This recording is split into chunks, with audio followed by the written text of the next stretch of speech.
Hello friends, I am CA Rahul Agarwal. I welcome you all to my YouTube channel Step Ahead Classes. Friends, हम लोग adjustments in financial statement पढ़ रहे थे. आज की class में और दो इंपॉर्टेंट एडजस्टमेंट्स बची हैं, उसको डिस्कस करते हैं. पहली है मैनेजर्स कमीशन. कई बार प्रॉफिट के बेसिस पर मैनेजर को कमीशन दी जाती है कि अगर प्रॉफिट नेट प्रॉफिट जितना भी होगा उसका इतना परसेंट आपको कमीशन मिलेगी. तो मैं आप लोगों को यहाँ पर एक एग्जाम्पल के थ्रू समझाने की कोशिश करता हूँ कि उसका कंसेप्ट कैसे चलेगा. देखिए, P&L अकाउंट यहाँ पर दे रखा है.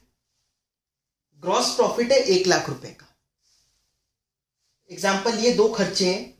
टू सैलरी 30,000, टू रेंट है 4,000. अब एडजस्टमेंट कहता है मैनेजर को कमीशन देनी है 10% ऑफ नेट प्रॉफिट. जो भी नेट प्रॉफिट हो उसका 10% मैनेजर को कमीशन देनी है. ठीक है. इसमें नेट प्रॉफिट बन कितना रहा है, अगर हम एक बार रफ में निकालें, 1 लाख माइनस 34,000, 1 लाख माइनस 34,000, 66,000 हमारा नेट प्रॉफिट बनता है. तो क्वेश्चन ने क्या कहा, मैनेजर को कमीशन देनी है नेट प्रॉफिट का 10%. 66,000 बन रहा है. 66,000 का अगर 10% निकालें तो 6600 बनता है. मैनेजर कमीशन फर्म के लिए खर्चा, तो यहां पर लिखा टू मैनेजर्स कमीशन 6600.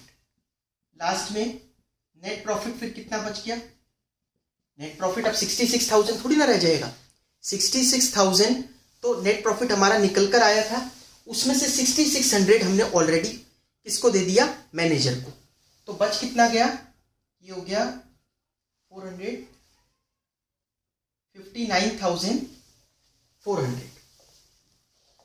ठीक है, 59,400 रुपीज हमारा नेट प्रॉफिट बच गया.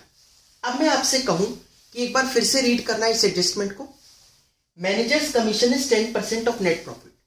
कोई अगर हमारी फाइनेंशियल स्टेटमेंट्स देखेगा तो उसको क्या लगेगा कि ये कह रहे हैं मैनेजर कमीशन 10% है नेट प्रॉफिट की. और वो जब P&L में देखेगा कि नेट प्रॉफिट, क्योंकि ये सारी चीजें नोट्स में दिखती रहती है कि अगर मैनेजर को क्या कमीशन, क्या रेम्यूनरेशन दे रहे हैं हम लोग, तो मैनेजर को 10% नेट प्रॉफिट का देते हैं. यहां जब हमने चेक करा तो नेट प्रॉफिट तो 59,400 है, लेकिन मैनेजर को कमीशन दी गई है 6600. तो ये 10% का है, ये तो 10% से ज्यादा लग रहा है ना. तो ये वाली दिक्कत तो फिर हमेशा ही रहेगी. इस दिक्कत को खत्म करने के लिए क्या है, दो अलग अलग चीजें हैं. देखो, इसमें क्या बनाया गया कि managers commission is 10% of net profit. एक बोलते हैं हम बिफोर चार्जिंग सच कमीशन, और दूसरा बोल दिया गया आफ्टर चार्जिंग सच कमीशन. मतलब अब जब भी ऐसे लिखा आएगा managers commission is 10% of net profit, तो उसके आगे क्या लिखा होगा, 10% of net profit before charging such commission, या फिर नेट प्रॉफिट आफ्टर चार्जिंग सच कमीशन. ऐसे लिखा हुआ मिलेगा हमें क्वेश्चंस में.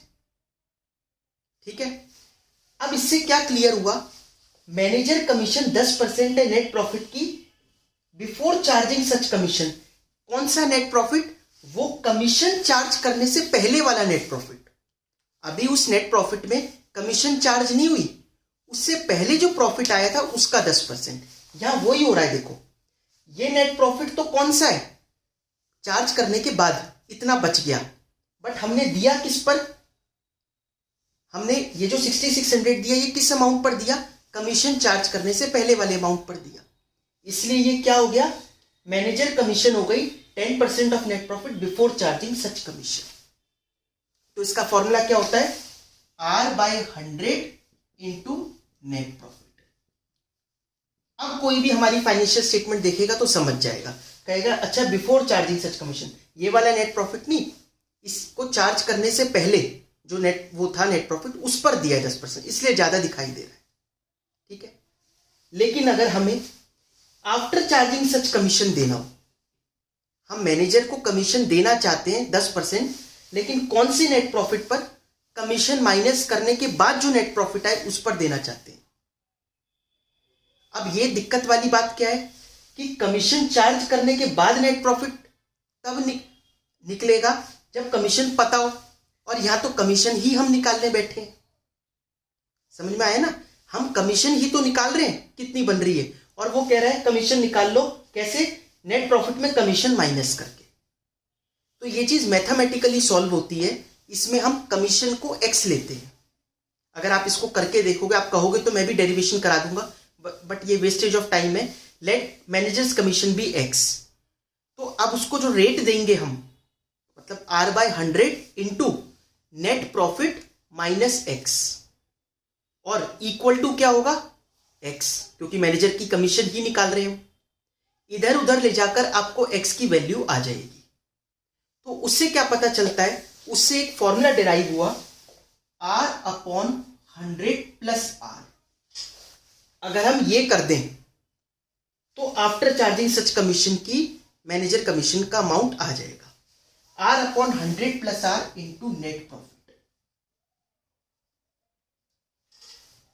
ये कर देखो। तो अगर ये चीज इस तरीके से सॉल्व करनी होती, अगर क्वेश्चन कहता आफ्टर चार्जिंग सच कमीशन करो, तब कैसे करते, सीधा, हमें वो इतना दिमाग नहीं लगाना, हमें तो सीधा अगर बिफोर है तो ये फॉर्मूला लगाना है, आफ्टर है तो ये फॉर्मूला लगाना है। तो इसमें अगर आफ्टर होता तो 10/R 10 है तो 110 इंटू नेट प्रॉफिट कितना निकल के आया था, 66,000। तो 66,000 इंटू 10/110, ये हो गया 6,000। मैनेजर की कमीशन कितनी आ गई, 6,000। पहले 66 था प्रॉफिट, 6,000 इसको दे दिया, बचा कितना, 60,000। अब देखो आप फाइनेंशियल स्टेटमेंट एग्जैक्ट 10% है, और वही था, लिखा था manager commission 10% of net profit after charging such commission. ये कमीशन भी चार्ज करने के बाद जो नेट प्रॉफिट, मतलब फाइनल रिजल्ट जो, उसका 10% दे रहे हैं हम, तो देता हुआ दिख रहा है। आया समझ में। अब मैं अपनी बात को समराइज करता हूं कि आपको क्या करना है। तो जब भी अगर बिफोर चार्जिंग सच ये तो मैंने आपको थोड़ा सा लॉजिक बताया था, अगर आपको बिफोर चार्जिंग सच कमीशन मिले तो R/100 into net profit, after मिले तो R/100 plus R into net profit करोगे। ठीक है, कहां कहां जाएगा, एक तो P&L में जाएगा मैनेजर कमीशन, और दूसरा बैलेंस शीट की लायबिलिटी साइड में जाएगा मैनेजर कमीशन। क्यों, क्योंकि अभी तक वो मैनेजर की कमीशन पे उन्होंने नहीं करी, हम तो खुद नेट प्रॉफिट यहां निकाल रहे हैं, उन्होंने कहां करी होगी, अभी तो उनके पास मैनेजर कमीशन का अमाउंट तक नहीं था, मतलब नेट प्रॉफिट का ही अमाउंट नहीं था, तो मैनेजर कमीशन का तो था ही नहीं, वो तो अभी हमने कैलकुलेट किया है ना, तो ये तो अमाउंट अनपेड हो गया। अनपेड है तो कहां जाएगा, बैलेंस शीट की लायबिलिटी। तो एक तो इधर दिखाया और एक बैलेंस शीट की लायबिलिटी साइड में लेके जाएंगे। आगे आपको ये अच्छे से समझ में। तो ये था मैनेजर्स कमीशन। एक और नेक्स्ट एडजस्टमेंट करते हैं, वो बड़ी सिंपल सी है। क्यों, क्योंकि आपने लास्ट क्लास में प्रोविजन फॉर डाउटफुल डेट्स की एडजस्टमेंट देखी थी। अगर वो एडजस्टमेंट आ गई तो फिर उसके बाद एक और एडजस्टमेंट आ जाती है, प्रोविजन फॉर, वैसे जब क्वेश्चंस करवाऊंगा मैं आपको तब उसको करके भी दिखाऊंगा, लेकिन अभी एक बार जस्ट एक हिंट दे रहा हूं, provision for discount on debtors. कई बार हम अपने डेटर्स को डिस्काउंट देते हैं, हमारी पॉलिसी हो सकती है कि हम इतने % डिस्काउंट देंगे अपने डेटर्स को, तो उसके लिए क्या बनाकर चल रहे हैं, प्रोविजन, अपने पास्ट एक्सपीरियंस के हिसाब से, या फिर कुछ कस्टमर्स ऐसे हों कि उनको डिस्काउंट देना ही पड़ता है, वो पैसे पूरे कभी देते ही नहीं, तो वो जब भी पैसे देने आते हैं तो वो मांगते हैं कि हमें कुछ तो डिस्काउंट दो। तो उन सब बेसिस पर हमने एक रेट डिसाइड कर रखा होगा कि एक एस्टिमेटेड इतना % डिस्काउंट देना पड़ सकता है डेटर्स को। ठीक है, एक्चुअल में कितना देते हैं वो एक अलग बात है, बट बना लिया एक एस्टिमेट, तभी तो वो प्रोविजन है। एक्चुअल में नहीं दिया अभी, जस्ट एक प्रोविजन बना रहे हैं, उसको बोल रहे हैं provision for discount on debtors. ठीक है, एक रेट आपको क्वेश्चन में मेंशन होगा, किस वैल्यू पर बनाएंगे। देखिए, जो भी रेट गिवन है multiply by debtors minus further bad debts minus new provision for doubtful debt. अगर आपने पुरानी क्लास देखी होगी तब ये समझ में आएगा। मैंने आप लोगों को कहा था बैलेंस शीट में पिछली क्लास में कि बैलेंस शीट में डेटर्स जब वो प्रोविजन फॉर डाउटफुल डेट होता है तो कैसे दिखाते हैं, डेटर माइनस दोनों चीजें करते हैं, एक तो फर्दर बैड डेट क्योंकि वो पैसा तो डूब ही गया, और एक नया प्रोविजन इतना है कि इसकी उम्मीद है कि ये भी डूब ही जाएगा। जैसे मैं आपको समझाऊं कि डेटर्स हमारे हैं 1 लाख रुपए के, हमें लगता है फर्दर बैड डेट 5,000 रुपए के हो जाएंगे। ये फर्दर बैड डेट क्या मतलब हुआ, फर्दर हम इसलिए बोल रहे हैं क्योंकि ये एडजस्टमेंट में गिवन होंगे। अगर ये ट्रायल में गिवन होंगे तो फिर तो कुछ करना ही नहीं ना, फिर तो इसकी एंट्री ऑलरेडी हो चुकी है, तो वो डेटर में से माइनस नहीं करना आपको। लेकिन ये फर्दर बैड डेट है तो कितने रह गए, ये तो डूब ही गया पैसा 95,000। फिर भी हमें लगता है कि 95 में भी 15,000 रुपए डूबने की उम्मीद है, तो ये न्यू प्रोविजन हो गया, new provision for doubtful debt. अब हमारे डेटर कितने रह गए 80,000 के, तो हमारे डेटर कितने, मतलब एक रियलिस्टिक फिगर 80,000 है। वैसे तो बैलेंस शीट में 95 भी दिख रहे हैं, ये तो प्रोविजन ही है ना, असली में थोड़ी ना पैसा डूबा है 15,000 रुपए, लेकिन 15,000 रुपए हम मान के चल रहे हैं डूब सकते हैं, तो फिर बचेंगे कितने 80,000 रुपए। अब जब आप provision for discount on debtors बनाओगे तो वो किस फिगर पे बनाओगे, इस 80,000 की फिगर पे। हो सकता है आपको ये लगे डेटर तो 95,000 है, डेटर तो 95 है, बट जब ये मान लिया कि 15,000 रुपए डूब ही जाएंगे तो फिर डिस्काउंट किनको दोगे, 80,000 वालों को ही दोगे।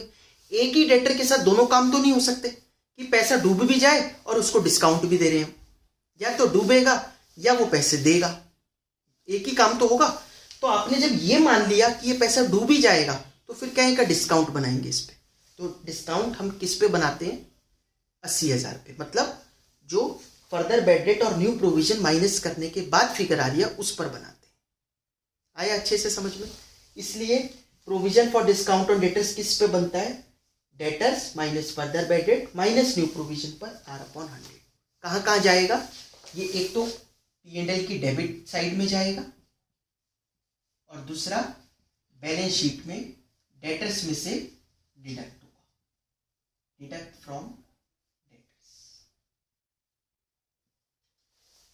आई होप आप लोगों को ये चीज समझ में आई होगी, ठीक है। तो आप लोगों को क्लास अच्छी लगी हो तो प्लीज इस चैनल को लाइक, सब्सक्राइब एंड शेयर जरूर कर दें। Thank you so much.